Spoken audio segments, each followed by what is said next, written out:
կուսակցության նախընտրական ծրագրի կազմման աշխատանքները եւ առաջիկա խորհրդարանական ընտրություններին 2026 թվականի խորհրդարանական ընտրություններին Բարգավաճ Հայաստան կուսակցությունը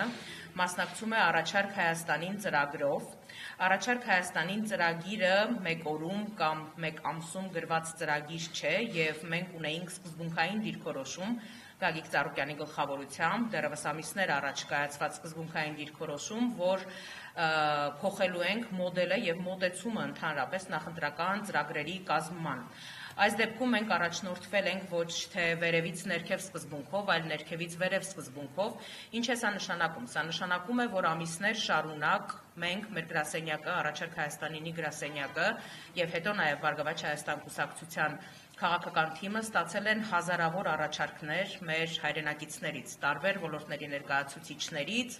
տարբեր մարզերից, մայրաքաղաք Երևանից, Գյումրիից եւ ամիսներ շարունակ այդ ծրագրերը, առաջարկները հավաքագրվել են, այնուհետեւ ոլորտի ամենահեղինակավոր ներկայացուցիչներից կազմված առանձին մասնագիտական խմբերը դրանք գույքագրել են, տարանջատել են եւ որի հենքի վրա կազմվել է Բարգավաճ Հայաստան կուսակցության նախընտրական ծրագիրը։ Մենք հանդես ենք գալու հիմնական 10 առաջարկներով, որոնք ներկայացնելու ենք մեր ընտրողներին, դրանցից յուրաքանչյուրը բնականաբար ունի շատ ծավալուն բացվածք եւ այս ամիսների ընթացքում նաեւ թեմատիկ առանձին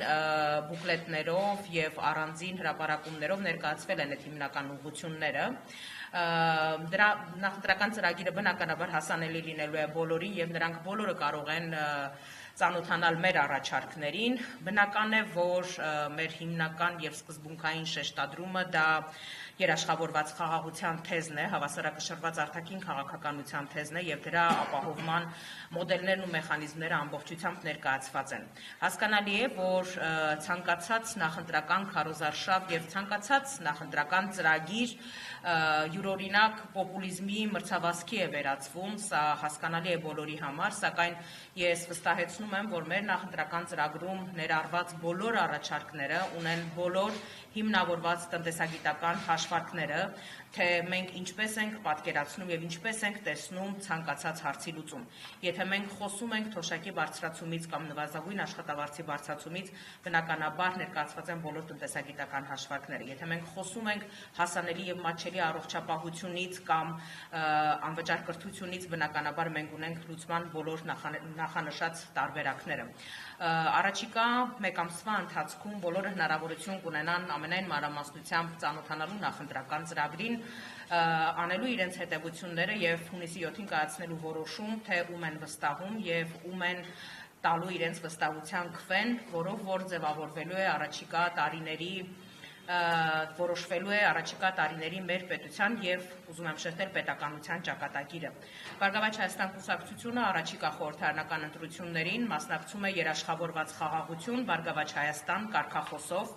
Բարգավաճ Հայաստան կուսակցության նախընտրական ծրագրում ընդգրկված են 107 հեքտատուներ, որոնցից 3-ը ազգային փոքրամասնությունների ներկայացուցիչներ։ Առաջիկա օրերին եւ առաջիկա մեկ ամսվա ընթացքում կարծում եմ մեր ամենօրյա կապի միջոցով մեզանից յուրաքանչյուրը նաեւ ձեր հետ հարց ու պատասխանի միջոցով հնարավորություն կունենա ներկայացնելու նախընտրական ծրագրի բոլոր թեզերը։ Այս պահին ես շատ չեմ ուզում խոսել թեզերի առանձին շեշտադրումների մասին, սակայն եթե լինեն հարցեր, բնականաբար սիրով դրանց կպատասխանենք ես եւ մեր բոլոր ընկերները։ Այս պահին ուզում եմ խոսքը սիրով փոխանցել իմ գործընկերներից Արա Այվազյանին, ով կներկայացնի նախընտրական ծրագրի հիմնական դրույթներից մի քանիսը։ Համեցեք, պարոն Այվազյան։ Հարգելի գործընկերներ, բարև ձեզ։ Ինչպես ասաց Տիկին